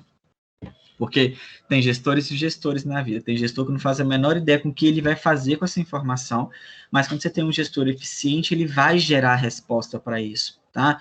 Então, isso, gente, eu comentei para vocês durante a aula que eu inventei de uma morfina que foi administrada em dose inadequada no paciente. Isso aconteceu realmente comigo, tá? Foi um técnico no meu plantão que ocorreu isso, e o que a gente identificou que não foi apenas o técnico que errou de não fazer a leitura do frasco, mas os medicamentos, eles eram misturados na farmácia. Tá? Então, o erro começava lá na farmácia, porque ele não fazia identificação adequada do produto. Então, o que mudou? Mudou a farmácia. Então, obviamente, acabou o problema? Não. A gente precisava ainda treinar e relembrar a equipe de fazer a leitura adequada do medicamento que ele vai administrar. Mas o nó crítico nosso era na dispensação, então a gente gerou resposta nisso. Então, falem para a equipe, entendam que isso é um processo legal, gestão é muito gostoso, gente. É uma delícia, eu falo assim, gestão tem o seu lado ruim, mas a teoria da gestão é muito legal, muito gostosa. Eu acho que vocês vão gostar durante o semestre. Mais algum comentário ou dúvida, gente? Não? Então, tá bom. Então, gente, terminamos a nossa aula hoje no horário do intervalo, como eu tinha programado, como eu tinha comentado com vocês, que a gente provavelmente vai fazer esse um semestre todo. A gente vai gastar geralmente esse horário mesmo, até 9 horas no máximo, a gente consegue fazer todo o nosso conteúdo. Só em algumas aulas que a gente vai gastar um tempo maior, principalmente em acreditação e escala, que é um conteúdo bem chatinho, então eu vou fazer com vocês, vou ler, refazer, que é bem chato de fazer. Mas provavelmente, gente, eu vou ver em um período se a gente consegue fazer a aula de escalas lá na faculdade, tá? Porque a gente faz a aula e faz atividade tudo junto. Vocês vão ver que é uma aula que vocês gastam tempo para fazer, é chato, e tem muita dúvida de como faz, então eu vou tentar fazer lá na sala, tá? Eu vou ver se a faculdade autoriza que a gente faça isso em uma sala de aula. Se ela autorizar, eu falo para vocês, mas aí quem quiser ir, vai. Quem não quiser, não tem problema. Eu dou a aula, quem quiser faz em casa, aí a gente vai estar lá na faculdade para fazer junto, porque é chato de fazer e vai ser vale nota, eu acho que é a nossa segundo bimestre, tá? Mas até lá a gente combina direitinho como que vai ser até lá. Certo, gente? Alguma dúvida, alguma coisa? Não? Lembrando, esse final de semana provavelmente eu vou completar o AVA de vocês, vai estar lá tudo bonitinho, tá? E as aulas eu vou colocando toda semana, assim que a gente termina, eu coloco lá, viu? Gente, então, era isso. Boa noite, se cuidem, bom final de semana. Lembrem que a pandemia está ainda em curso, ela não acabou, então cuidado com pagode clandestino, cuidado com festa na casa das tia véia que vai pegar Covid e morrer depois. Mesmo vacinado, a gente tem que tomar cuidado, viu? Gente, se cuidem, boa noite, fiquem com Deus, viu? Até a próxima semana.